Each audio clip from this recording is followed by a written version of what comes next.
Bienvenidas y bienvenidos a una nueva edición del programa Desde Cero del Centro de Arte y Cultura de la Universidad Nacional Autónoma de Honduras.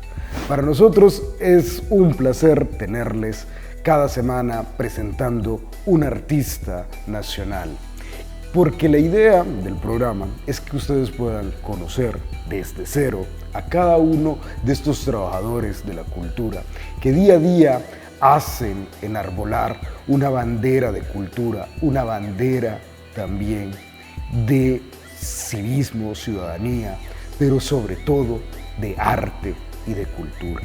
En esta ocasión tenemos el placerazo de tener a un artista que el Centro de Arte y Cultura, nosotros como trabajadores del CAC, la consideramos de la casa. Y te agradecemos muchísimo, Scarlett Rovelaz, por tener esa gentileza de estar con nosotros el día de hoy. Muchísimas gracias. Gracias, Daniel. Yo miro todos los programas, te había mencionado. Gracias. Y me disfruto las entrevistas de los y las participantes, la sabiduría que tienen, pero también tus intervenciones. Así que realmente para mí es mucho honor estar aquí acompañándolos. Gracias, Scarlett Rovelaz. Es una artista visual, de la plástica también hondureña, que ha tenido una trayectoria sumamente amplia, no solo desde la escultura, no solo igualmente desde la intervención en los espacios públicos, sino que ha incursionado igualmente en otros lenguajes como el performance, y además de ello ha enfocado el trabajo artístico desde la sensibilidad, y más que todo una sensibilidad sobre el entorno en que vivimos, un entorno que día a día está poniéndonos a prueba como humanidad para cuidar nuestro planeta. Y es ahí donde Scarlett hace reflexionar con su arte sobre el papel que tenemos los humanos en cuidar, en tener una armonía con nuestro planeta. Y es ahí donde Scarlett genera una visión incisiva, genera también un discurso potente con su obra artística para que nosotros podamos generar una conciencia sobre el papel fundamental que es el medio ambiente en nuestras vidas. Y es ahí, Scarlett, donde genialmente has enfocado igualmente tu trabajo y que va a ser parte igualmente de las dinámicas de la entrevista del día de hoy. Pero para iniciar, que es algo igualmente que hacemos con todos los entrevistadores, es que comencemos desde cero. Es decir, tus inicios en el arte. ¿Cómo inicia Scarlett Rovelaz en el ámbito artístico? Siempre que me hacen esa pregunta, yo la contestaba desde Bellas Artes. Yo pensaba que había iniciado mi búsqueda estética y mis gustos estéticos en Bellas Artes, y la verdad es que no es cierto. Uno artística, estéticamente, personalmente, se inicia desde bebé, y en mi caso particular yo me crié en los mercados de Comayagüela, específicamente en el Colón, en el Álvarez, en el mercado Mayoreo.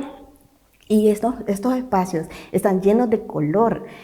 Las personas que están ahí vendiendo sus productos están constantemente intentando llamar la atención del cliente, y lo hacen de una manera bonita y piensan, quiero que se vea bonito este producto, ya sea comida, ya sea ropa, cualquier cuestión que estén ofreciendo.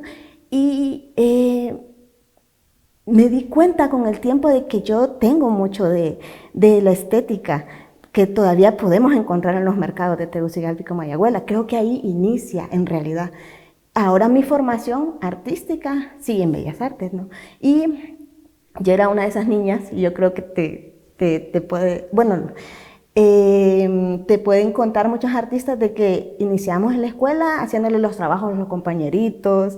Yo llegaba a cobrar por hacerle los trabajos a los compañeros. Creo que cobraba más cuando era niña que ahora que estoy grande, lamentablemente. Pero, y después ya tuve la oportunidad de entrar a la Escuela Nacional de Bellas Artes en 2007 y tener unos fabulosos maestros y maestras que me guiaron a nivel técnico, porque Bellas Artes no gradúa artistas, no gradúa técnicos en arte.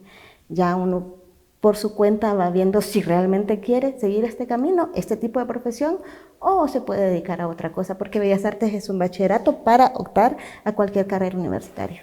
Claro, claro, y eso es sumamente importante, igualmente el papel que ha generado la Escuela Nacional de Bellas Artes en la formación de nuestros artistas de la plástica hondureña, pero sobre todo igualmente por ser un bastión histórico de cultura en nuestro país, que lamentablemente han pasado ya casi 80 años que en nuestra sociedad no se ha creado otra academia de arte. Y es la única academia de arte que tenemos en el país. Es una deuda histórica que tenemos nuestras sociedades y es también un indicador de la falta de visión y falta igualmente de compromiso para ver a las artes y la cultura como una fuente o un motor de desarrollo. Pero volviendo igualmente al tema, me llamó muchísimo la atención el tema de los mercados, como esos espacios de colores. Y en unas lecturas que he estado haciendo en los últimos meses, he visto cómo la cultura latinoamericana es una cultura que es de ruptura a esas estéticas occidentales que nos dicen igualmente que lo sobrio, que esto, y donde el color, la bullicia, cosas que muchas veces queremos negar de nuestras identidades, es lo que nos caracteriza. Y es muy emocionante que nos hayas plasmado cómo tu obra también se nutre, vive, se orienta igualmente de esas manifestaciones culturales que son nuestros mercados en Latinoamérica y en nuestros contextos. ¿Qué más igualmente de los mercados, de esas vivencias también infantiles, conlleva igualmente tu obra?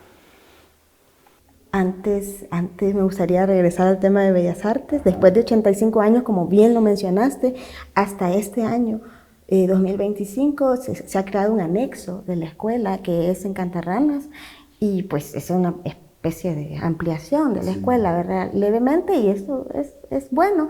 Y pues después está la profesionalización del arte en la pedagógica y próximamente en la autónoma, ¿verdad? Con la carrera de artes visuales. Lo que sucede normalmente en los mercados es un ambiente de comunidad. Siento que las personas no somos, lo voy a decir así, no somos tan individualistas. Otra cosa que me ha traído específicamente del mercado del Álvarez y de las Américas es su cercanía con el río Choluteca, con la gran cuenca del río Choluteca, y cómo nosotros convivimos de una manera un poco errática con este gran cuerpo de agua, lamentablemente. Y a mí me enseñaron a tenerle temor al río y a otros cuerpos de agua, por supuesto. Entonces, hay como sus cosas buenas, y la mayoría son cosas buenas de este espacio, pero también he intentado reflexionar e interpelar esta educación que me dieron específicamente sobre la naturaleza, sobre la convivencia, sobre los desechos líquidos y sólidos, y yo no me di cuenta, pasé como 20 años sin saber que eso a mí me inspiraba, que eso a mí me conmovía, hasta que ya comencé a trabajar con el medio ambiente desde las artes plásticas. Y eso es muy interesante, poderlo reflexionar en esta entrevista. Cómo desde las artes plásticas con la pintura, la escultura, una de tus primeras exposiciones, que fue en Línea Básica. Cuéntanos un poco cómo con el dibujo, igualmente que experimentaste en Línea Básica, fuiste generando igualmente esas ideas de el dibujo, traspasarlo a lo que sería posteriormente la escultura. Digamos que en Bellas Artes, por ser una academia, de hecho yo estudié artes plásticas y aprendemos a dibujar y a hacer esculturas simultáneamente. Luego, incluso aprendemos antes a hacer escultura y cerámica que a pintar, en el caso de la currícula de Bellas Artes. Entonces está como simultáneo, estamos viendo el mundo a nuestro alrededor, lo intentamos plasmar en bidimensional, pero después lo filtramos para trasladarlo a un lenguaje también tridimensional desde esta estética que se nos enseña en la escuela y que el entorno nos permea. Pero en el caso de línea básica, esa vez el maestro César Manzanares él no quería decir que era curador, él me hizo acompañamiento en esa exposición que fue en la Escuela Nacional de Bellas Artes. Ese año yo estaba ya dando clases en la escuela, cubriendo una licencia interna, y aproveché el espacio para exponer en el gran salón azul Arturo López Rodesno de la escuela. Es un privilegio, ¿verdad? Siempre es un honor. Entonces, para entonces yo ya había trasladado mis propuestas hacia otra temática y hacia otra técnica, pero el maestro César me recomienda hacer una especie de recogida, como era la primera exposición. Entonces me dice, ponga lo que hizo con línea básica, que trabajó como 6 años en esa temática y en esa estética, y ya incorpore un poquito de forma básica. Entonces la exposición se llamaba De línea a forma básica, y estaban como esos dos encuentros, ¿no? Y esa ruptura y esos caminos bifurcados que también son válidos de apreciar y de sentir y de pensar. Claro. Una de las cosas que más siento yo, desde mi punto de vista, caracteriza tu trabajo, es que tenés una multiplicidad para poder trabajar con los materiales. Sos un artista que no le teme trabajar con los materiales, pero considero que siempre es un reto. O sea, yo lo miro como un espectador y yo digo, ay, puchica, no le tiene miedo a trabajar o de experimentar igualmente con múltiples materiales. Entonces hay una pieza igualmente que me llamó mucho la atención y que me ha llamado mucho la atención igualmente desde tu obra, que se llama Materia en Movimiento. Entonces creo que ahí fue cuando comenzaste igualmente a experimentar con muchos materiales, a darle un enfoque diferente también a tu escultura, y me gustaría igualmente que nos comentaras un poco sobre esa pieza. ¿En Bellas Artes? ¿Así? Y además, ahí disculpa, y sobre ese cambio igualmente tuyo, no cambio, sino más bien un trabajo sistemático de experimentar con los materiales. Experimentar a veces sale caro, pero bueno, específicamente en Bellas Artes la materia prima es la arcilla. Cuando se trata de escultura es la arcilla y la madera. No se enseñan en teoría, en el caso de mi generación, un poco de polímeros, pero no los miramos a profundidad, como si miramos hasta en microscopio la arcilla y todo. Cuando yo salgo de Bellas Artes, yo sé algo de los polímeros, y hay algunos polímeros que son estables y otros que son más flexibles. Nosotros trabajamos en Bellas Artes con polímeros estables, que son las resinas y estos otros plásticos, no creo que solo las resinas. Sí. Pero no con los termoflexibles, esa es la palabra. Entonces, sí ya conocíamos el acrílico, yo lo conocía desde Bellas Artes en la clase específicamente de grabado. Ahí nos enseñaron cómo más o menos manejar estos termoestables. Pero cuando yo salgo de la escuela, a pesar de que yo me formo más en cerámica, esta es mi área como de especialización, no soy experta en el tema, pero hay muchísimo que profundizar, pero es de lo que más sé. O sea, no sé tanto de pintura ni de escultura como de cerámica. Entonces, pero yo no tengo un horno, y tener un taller de cerámica aquí en Honduras es bastante caro. Solo un horno cuesta, no sé, $8,000, son súper caros. Y más las instalaciones, más la electricidad. También hay otras formas alternativas de quemar piezas, que ya también lo ven, que lo hacen otros artistas, y también lo miramos desde la tradición, que son los hornos de leña, o los hornos con madera. Son como estos espacios ecológicos que a nosotros pues no se nos enseña en la escuela. Entonces yo no tenía la visión de que eso podía existir.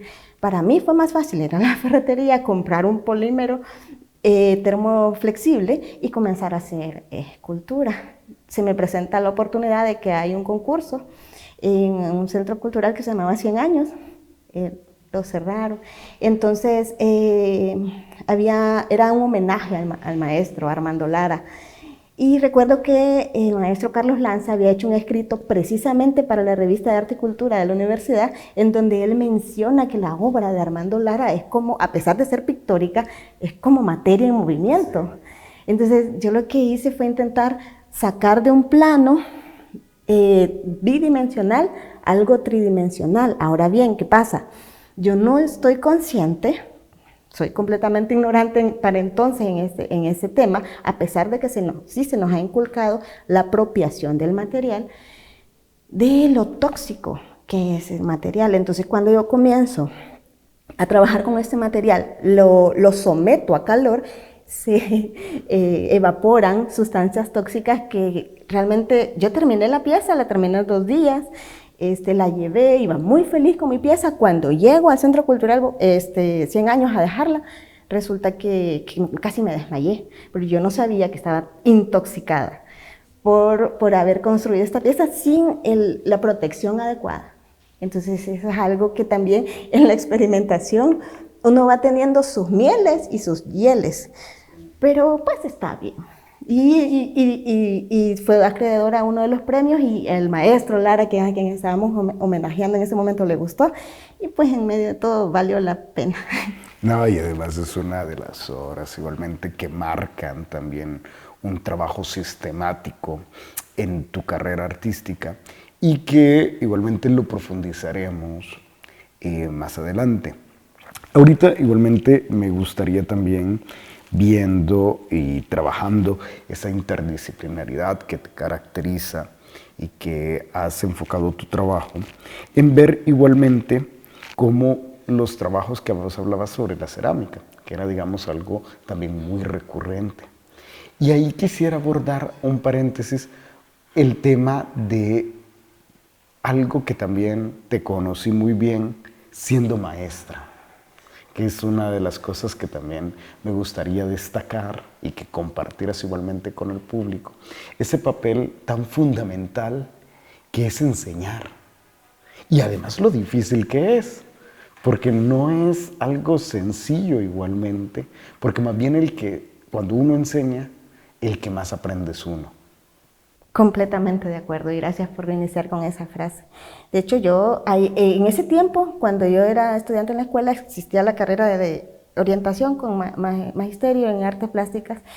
Y recuerdo que cuando me fui a inscribir, el que estaba en secretaría me dijo: vos tenés cara de maestra. Pero no, yo no quería ser maestra. Es más, nunca he querido ser maestra. Entonces me inscribí en artes plásticas. No, yo quiero artes plásticas. Te vas a arrepentir, me dijo. O sea, lo recuerdo clarito. Y no me he arrepentido. Pero sí, no sé, la vida me ha encaminado hacia la docencia, y aún sin querer. Y yo no siento la docencia como... Porque uno de mis referentes es el maestro César.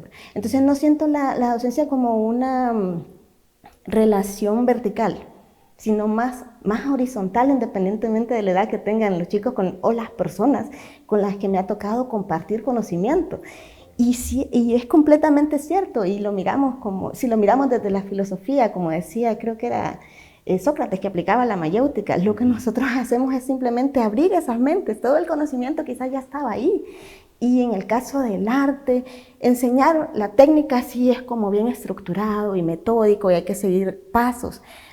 Pero a mí ya me ha tocado enseñar o compartir un camino para ser artista o para ser creador, y ahí ya no tengo mucho más que enseñar, que simplemente a que cada quien abra su propio corazón y su propio conocimiento.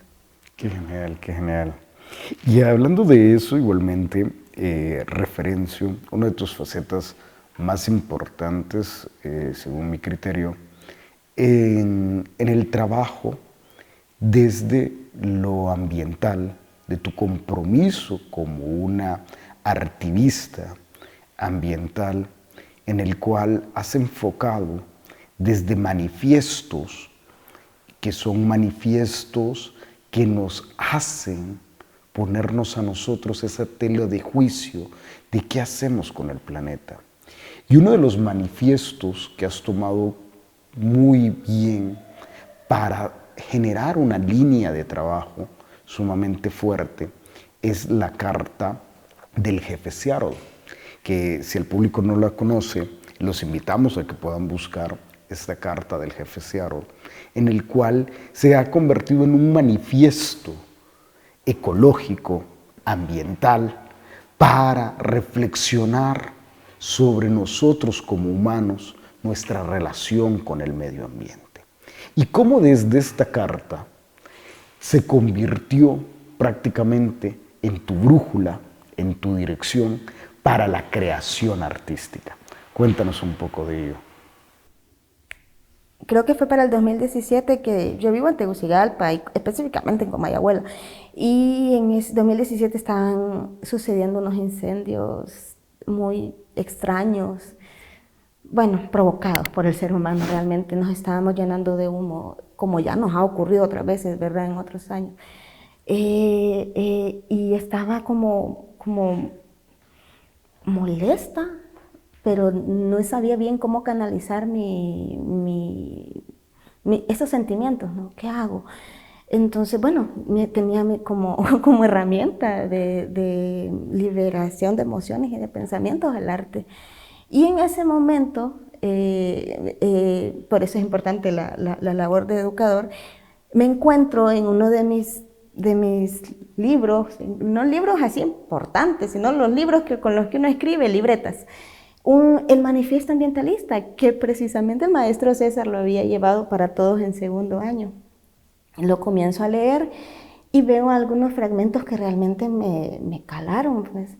Y digo, yo creo que valdría la pena inspirarse en esto. En ese momento yo todavía no tenía bien clara la sabiduría de los humanos que habían habitado América. Entonces yo no tenía como esa conciencia y esa relación con las raíces de este conocimiento, y que estos humanos también tienen con la tierra, esta relación simbiótica que tienen con la tierra. Entonces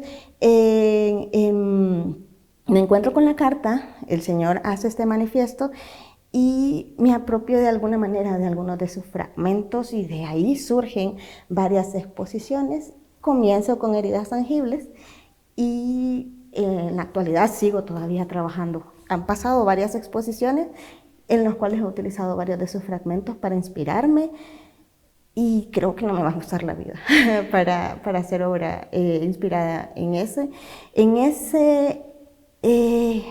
manifiesto que tiene casi 200 años ya, pero increíblemente todavía sigue siendo vigente. Creo que todavía más vigente de lo que era cuando se escribió. Y es que destaco igualmente de ese manifiesto que has trabajado muchísimo y que se ha convertido en una brújula para tu trabajo y tu creación artística. Una de las exposiciones que tuve yo el placer igualmente de compartir espacios contigo, que fue Heridas Tangibles. Y hay un fragmento sumamente importante igualmente de este manifiesto que habla de que todo lo que hiere la tierra, hiere a los hijos de la tierra. Ahí vemos esas simbiosis importantes y lo manifestas muy bien en Heridas Tangibles, esa serie artística que ha sido un gran trabajo que has realizado, digamos, a lo largo de estos años. Y ya como para ir igualmente cerrando este bloque, igualmente en entrevistas, no quisiera pasar por alto el trabajo que has realizado en torno a las artes visuales, enfocadas igualmente al performance, a las intervenciones del espacio público que has trabajado.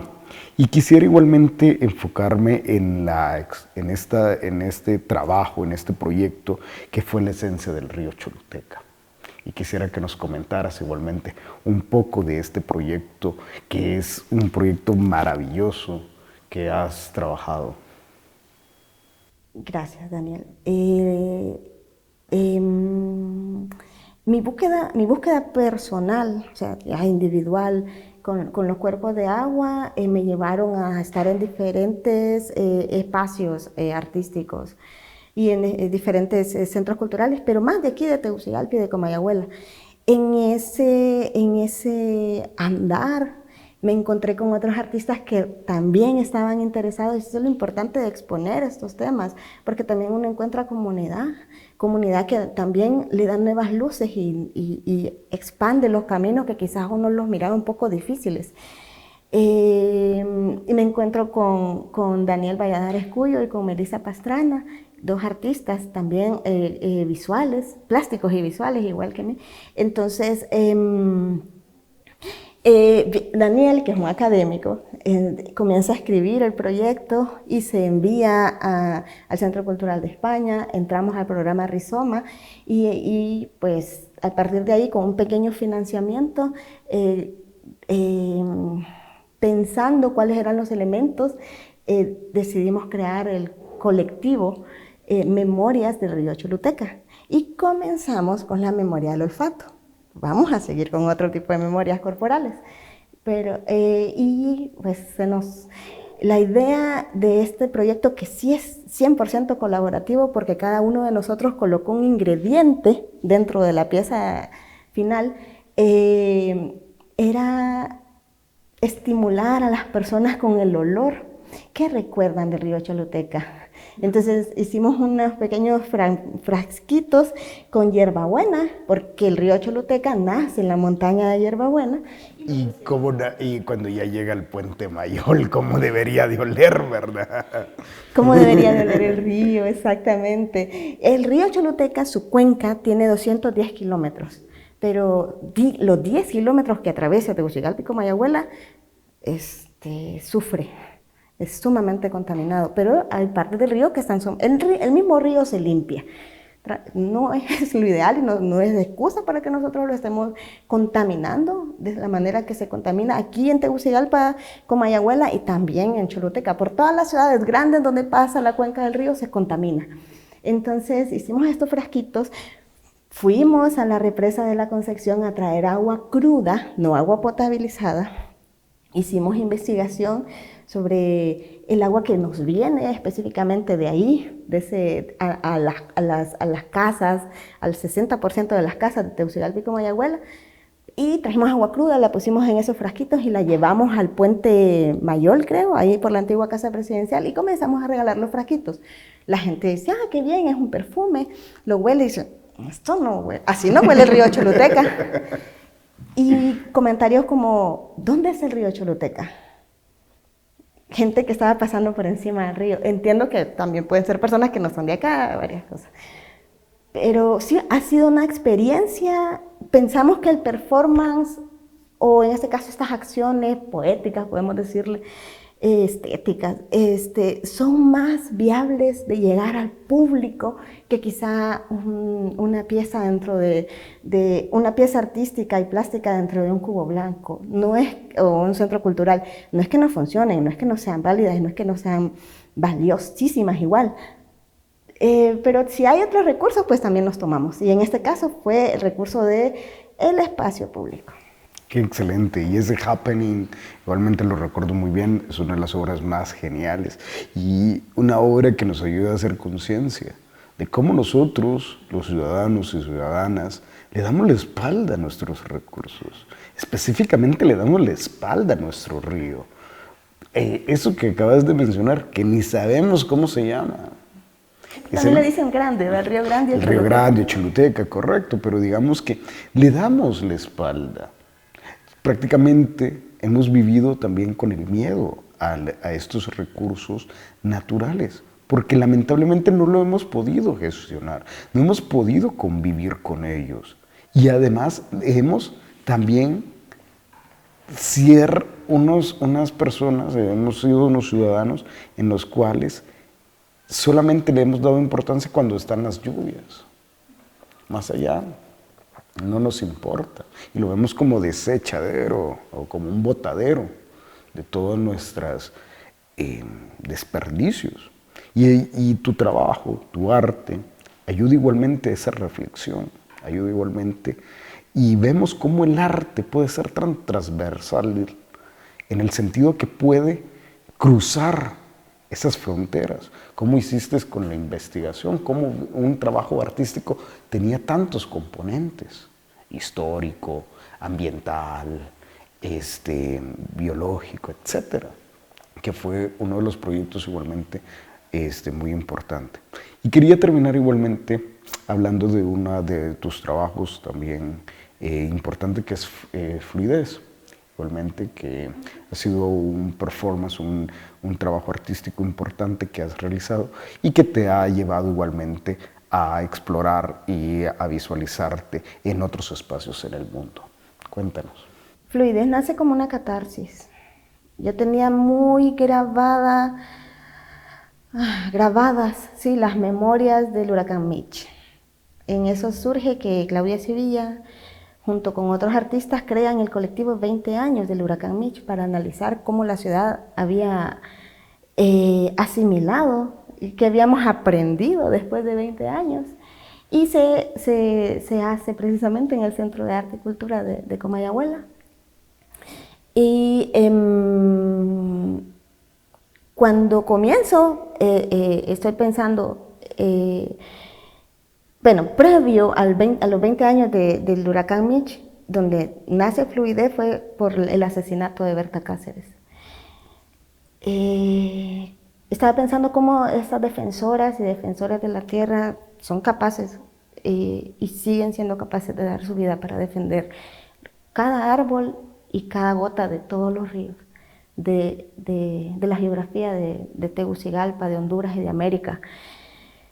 A mí me regalaron unos espejos, recuerdo, tienen más o menos esta dimensión, y mi hijo se puso a hacerlos en línea con su cuerpecito, y yo decía, qué lindo parece un río.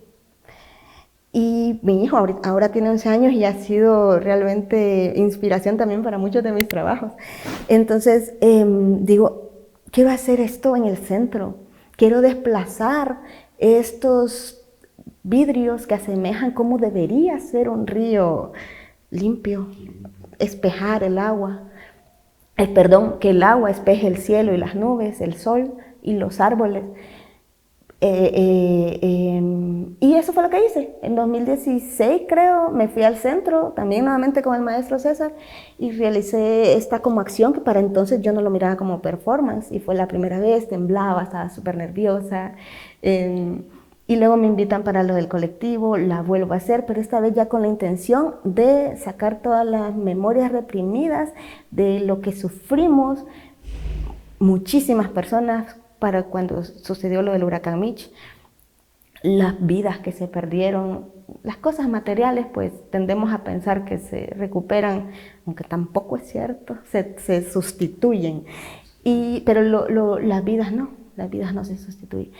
Entonces va transitando todos estos espacios, luego tengo la oportunidad de presentarlo en el Festival del Cuerpo y la Ciudad, también ya desde otro lugar, emocionalmente, y creo que fue para el 2022, ya lo había presentado en varios lados, que llega la curadora española, Semirami González, mira mi carpeta y esa, de todo lo que tengo, que vos ya lo has visto, esa fue la pieza que a ella más le gustó, le conmovió, y la que a ella le pareció que era una pieza clave para pertenecer al ciclo de performance de visión y presencia en el Museo Thyssen de España, y me invitaron.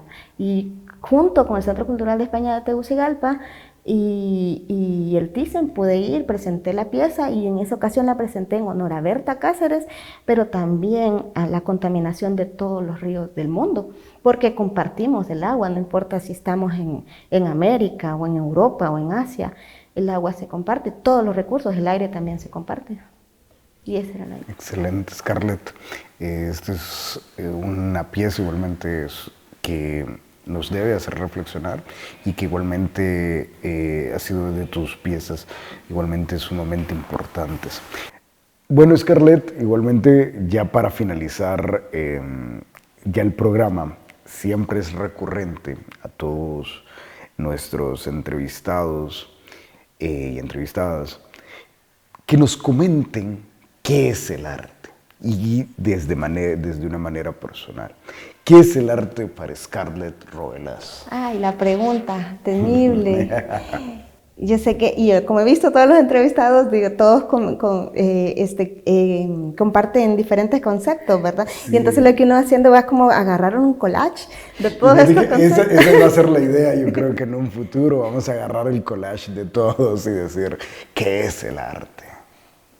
Hace tiempo, y voy a pedir disculpas de antemano, no recuerdo el nombre del autor, leí un fragmento que decía, el arte es el contemplamiento de las ideas más elevadas del pensamiento humano. A mí me gusta la concepción, a mí me gusta la idea, pero habría que ponerle un poquito de la cosecha, ¿no? Y es que no solo del pensamiento, sino también de lo que sentimos, del sentimiento, de los humanos y de la humanidad, porque también esa es otra leve corrección, porque yo entiendo que se escribió hace mucho tiempo esto. Entonces no se tomaban en cuenta los roles de género. Entonces el arte es el contemplamiento de las ideas más elevadas del pensamiento, del sentimiento, de la humanidad. Yo me quedo con esa concepción, aunque no sea mía, la sigo como brújula, como lo dijiste antes, o como precepto. Excelente. Muchísimas gracias a Scarlett y muchísimas gracias a todos ustedes por seguirnos y por igualmente ver el programa desde cero. Agradecemos enormemente a TV1 por todo el acompañamiento que nos brindan y los invitamos para que sigan viendo nuestros programas tanto en YouTube como en las redes sociales de TV1. Les agradecemos muchísimo y hasta la próxima.